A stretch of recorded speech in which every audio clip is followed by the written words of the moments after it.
হাসিনা সম্পর্কে এক high voltage নেতার মন্তব্য এমন, এই নেত্রীরে বাদ দেন। এই নেত্রীর আউলফাল বিবৃতির কারণে ছেলেপেলেদের মাঠে নামিয়ে আত্মাহুতি দেয়া যাবে না। শুনতেছি আমেরিকা ভারত আওয়ামী লীগের লিডারশিপ পরিবর্তন করার কথা ভাবতেছে। এতক্ষণ যা দেখলেন বা শুনলেন সেগুলো কোনো বিরোধী দলের মন্তব্য নয়, বরং আওয়ামী লীগের রাঘব বোয়ালদের গোপন আলোচনার একাংশ। বারবার শুধু আমার উপরেই কেন কেন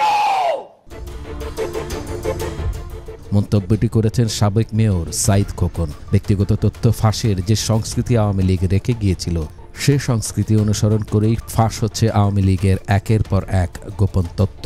তবে যে আলোচনা বা বিষোদ্গার নিজের দল বা দলপ্রধানের বিরুদ্ধে ছড়াচ্ছে আওয়ামী লীগ নেতারা, সেটা একেবারেই নজিরবিহীন। জয় বাংলা নামের হোয়াটসঅ্যাপ গ্রুপে মাহবুবুল আলম হানিফ লিখেছেন, আওয়ামী লীগ তো 2018 সালের পরেই আপালিগ হয়ে গেছিল।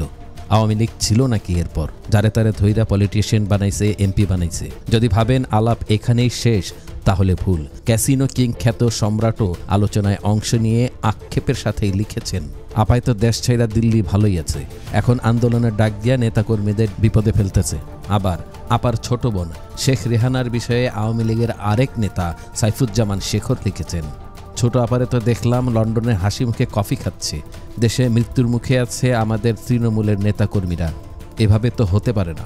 হানিফ পুত্র সাইদ খোকন যে বললেন এই নেত্রীরে বাদ দেন, তাহলে কি এ কথাই সিদ্ধান্ত রূপে নিতে যাচ্ছে নতুন আওয়ামী লীগ? সত্যি কি হাসিনা বাদ পড়তে যাচ্ছে দল থেকে?